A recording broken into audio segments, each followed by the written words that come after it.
Hello guys and welcome back to the cricket analyst. मैं आपका host Rishabh Jain आ गया हूँ वापस। और आज हम ऐसी टीम के बारे में बात करने वाले हैं जो कप नहीं जीती है आज तक, बट वुमेन्स टीम ने कप जीत लिया उस टीम के लिए। और वो है आरसीबी, रॉयल चैलेंजर्स बैंगलोर। जो वुमेन्स टीम जो थी डब्ल्यूपीएल के अंदर, उन्होंने ट्रॉफी ऑलरेडी जीत ली। क्या इस साल डबल स्ट्राइक हो पाएगा आरसीबी के द्वारा? ये देखने वाली बात है। तो आज हम उनके स्वॉट एनालिसिस के बारे में बात करेंगे, स्ट्रेंथ, वीकनेस, अपॉर्चुनिटी और थ्रेट। बट वीडियो स्टार्ट करने से पहले वीडियो को लाइक कीजिए, चैनल को सब्सक्राइब कीजिए और मेरे सोशल मीडिया हैंडल्स को फॉलो कीजिए। सो स्टार्ट करते हैं वीडियो।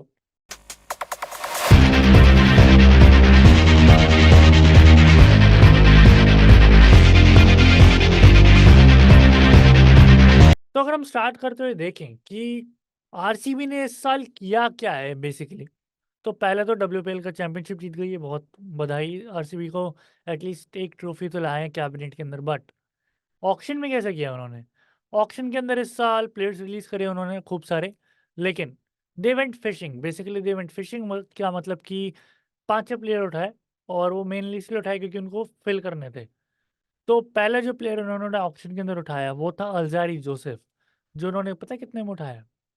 11.5 करोड़ के अंदर। 11.5 करोड़ में अल्जारी जोसेफ उठाए इन्होंने, जो मेरे ख्याल से थोड़े महंगे हो गए, थोड़े से महंगे हो गए।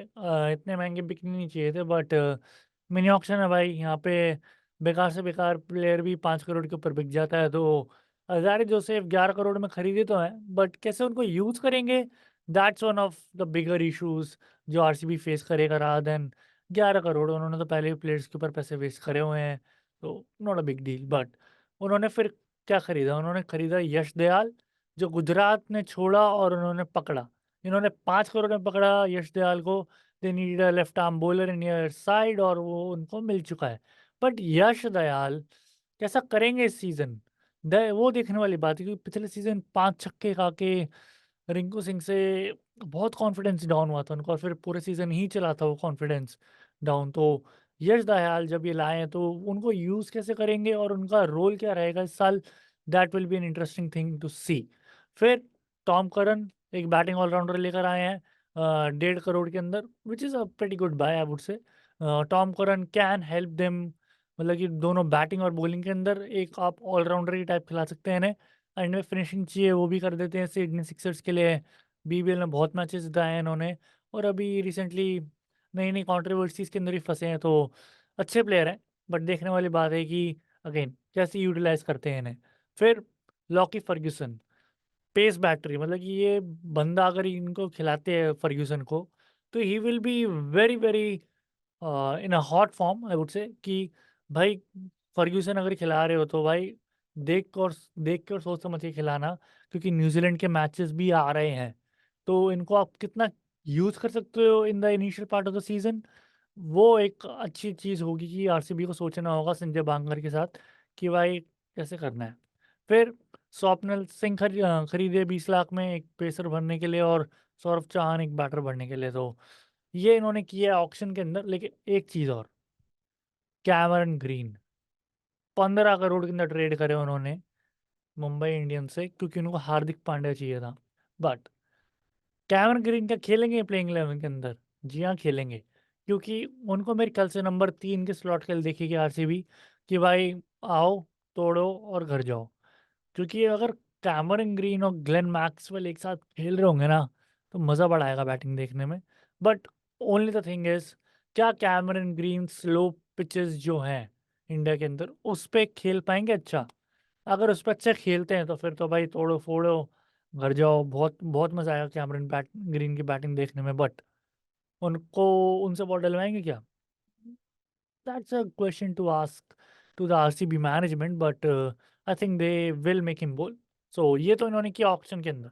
बट अगर अब हम आए इनके स्वॉट एनालिसिस पे, स्ट्रेंथ, वीकनेस, अपॉर्चुनिटी और थ्रेट क्या है इस टीम का, तो अगर हम देखें, तो अगर हम पहले स्ट्रेंथ की बात करें कि स्ट्रेंथ क्या है आरसीबी की, क्योंकि स्ट्रेंथ जो इनकी है ना बहुत इंपॉर्टेंट है इस सीजन। क्योंकि बॉलिंग तो चलो इनकी ठीक ठाक है ही, बट क्या batting will do a justification for their bowling? क्योंकि आप मेजर मैचेस पहले फेस के तो चिन्ना स्वामी में खेल रहे हो, तो आपके बैटर जितना रन बनाएँगे, क्या बॉलर्स उतने डिफेंड कर पाएँगे? क्योंकि पिछले साल थोड़ा-सा रंग फीका हो गया था आरसीबी का इन चिन्नास्वामी, बट क्या वो उस भूत से बाहर निकल सकते हैं कि चिन्नास्वामी में हमें जीतना ही है अब, क्योंकि बहुत ही बेहतरीन पिच होती है, छोटा ग्राउंड होता है, तो क्या बैटिंग जस्टिफाई कर पाएगी? तो पहली स्ट्रेंथ तो ये है कि टॉप 6 जो है वो टॉप 6 एकदम परफेक्ट लग रहा है देखने में। मतलब कि टॉप 6 को आप रिप्लेस ही नहीं कर सकते। Virat Kohli, Faf du Plessis, फिर अपना कैमरन ग्रीन खिलाओगे आप नंबर 3 पे, नंबर 4 पे रजत पाटीदार, नंबर 5 पे ग्लेन मैक्सवेल, नंबर 6 पे Dinesh Karthik. This is like an absolute blockbuster 6 जो आप खिला सकते हो किसी भी टीम के अंदर बेस्ट से बेस्ट। और ये मेरे ख्याल से will make a big difference in this season की आरसीबी कैसा करेगी बैटिंग में। तो ये एक बहुत बड़ी स्ट्रेंथ है कि इनका जो पहले 6 प्लेयर है ना वो एकदम top sizzling hot batting lineup है जो हमेशा होती है आरसीबी की खासियत भी रही है। AB de Villiers, Chris Gayle, Shane Watson, Virat Kohli, बहुत प्लेयर्स है। तो इस साल भी वो अच्छी लग रही है। बट इनकी दूसरी स्ट्रेंथ क्या है इस साल? इनकी दूसरी स्ट्रेंथ ये है कि 9 फास्ट बॉलर्स हैं इनके पास, 9 fast bowlers they have in this squad for this season. क्या-क्या नाम है? चलो गिनना शुरू करें।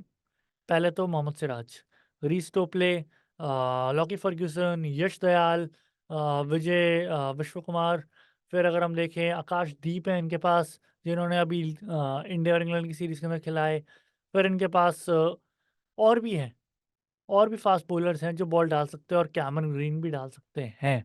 तो इनके पास बहुत ही बड़ा पूल है इस साल फास्ट बॉलिंग के लिए। तो ये जो चीज़ है ना ये करेगी कनेक्ट अब वीकनेस से कि वीकनेस क्या है आरसीबी की। पहली वीकनेस तो ये है कि अब इतने फास्ट बॉलर्स भर रखे हैं तो स्पिनर तो मुझे यार स्क्वाड में इक्का दुक्का ही दिखता है। अगर हम देखें जो आप खिला सकते हो इन प्रॉपर कंडीशंस वो करण शर्मा है और अभी एक हिमांशु शर्मा लाए हैं ये अपने साथ। और ये अभी अपने साथ लाए हैं मयंक डागर एक अच्छे लेग स्पिनर है, बट उनको क्या आप खिलाओगे? That's a big question. लेकिन उनके अलावा मेरे ख्याल से एक ऑलराउंडर दे नीडेड जो इनके पास एक ओवरसीज़ ही ऑप्शन है और वो है विल जैक्स। विल जैक्स एक मेरे ख़्याल से एक इनके पास स्पिनिंग ऑलराउंडर है, जो ये खिला सकते हैं बट ये खिला नहीं पाएँगे। So that's the biggest weakness कि इनके पास एक इंडियन ऑलराउंडर है ही नहीं, स्पिन बॉलिंग में जो क्वालिटी स्पिन बॉलिंग दे। इक्का-दुक्का ओवर तो हर कोई डाल लेगा, इक्का-दुक्का ओवर तो मैक्सवेल भी डाल लेगा, but you need quality spinners in the squad to go to the trophy. तो एक तो ये वीकनेस है कि इनके पास नहीं है बिल्कुल भी क्वालिटी स्पिनर्स एक्सेप्ट करण शर्मा और ग्लेन मैक्सवेल। बट अगर हम देखें दूसरी वीकनेस क्या है इनकी? दूसरी वीकनेस ये है कि इनका रिकॉर्ड अच्छा नहीं है स्लो एंड टर्निंग पिचेस पे। और पहला मैच जो है चिपॉक के अंदर है और आपको पता ही है कि चिन्नास्वामी के चिपॉक के अंदर क्या ही होता है पिच। तो मेरे ख्याल से अगर इनका रिकॉर्ड अच्छा नहीं है तो they need to put a lot of pressure on their batting कि भाई अच्छा करना पड़ेगा हमें स्पिन एंड टर्निंग पिचेस पे, स्पेशली विराट कोहली जिनका इतना हवा मच रहा है कि वो अच्छा नहीं करते स्पिन और स्लो ट्रैक्स पे। मेरे ख्याल से it's a time for him to give a मुंह तोड़ जवाब टू ऑल द क्रिटिक्स कि भाई मैं विराट कोहली हूँ, मैं खेल सकता हूँ स्लो एंड टर्निंग पिचेस पे भी। फिर अगर हम इसकी बात करें तो ये लेके जाएगा अपॉर्चुनिटीज़ के अंदर हमें। और जैसे मैंने बात करी विराट कोहली की, तो अपॉर्चुनिटीज़ आरसीबी के अंदर सबसे पहले तो विराट कोहली के पास आ रहे हैं नियरली 1.5-2 महीने के ब्रेक के बाद। और उन्होंने अब पता नहीं कितनी प्रैक्टिस करी, कितना क्या किया है, बट क्या वो स्लो एंड टर्निंग पिचेस पे एक मार्क छोड़ सकते हैं कि भाई मैं इतनी स्पीड से रन बना सकता हूँ अभी भी और you can rely on me in T20 world cup कि वेस्ट इंडीज़ में जाके भाई हम तो फोड़ फाड़ देंगे। तो Virat Kohli has a point two prove कि मुझे आप टीम से बाहर निकाल ही नहीं सकते चाहे स्लो एंड टर्निंग पिचेस हो, क्योंकि उस पे भी मैं 150 तो नहीं बट 140 के रफली की स्ट्राइक रेट से मार रहा हूँ रन्स। तो ये एक देखने वाली बात है कि विराट कोहली कैसा करेंगे इस आईपीएल में। अगर ये आईपीएल उनका अच्छा गया बहुत, तो फिर मेरे ख्याल से he will be in the T20 world cup squad. अगर नहीं तो मेरे ख्याल से विराट कोहली नहीं खेलेंगे टी20 वर्ल्ड कप। बट अगर हम इससे बात करें कि दूसरा अपॉर्चुनिटी किसके पास है, वो है रजत पाटीदार। अभी एक बहुत ही लीन पीरियड से आ रहे हैं इंडिया वर्सेस इंग्लैंड की टेस्ट सीरीज़ के अंदर। लास्ट टेस्ट मैच भी नहीं खेल पाए इंजरी की वजह से। बट क्या वो इस आईपीएल सीज़न को टर्न अराउंड कर सकते हैं? क्योंकि बहुत बातें आती हैं कि रजत पाटीदार ऐसा प्लेयर है, वैसा प्लेयर है।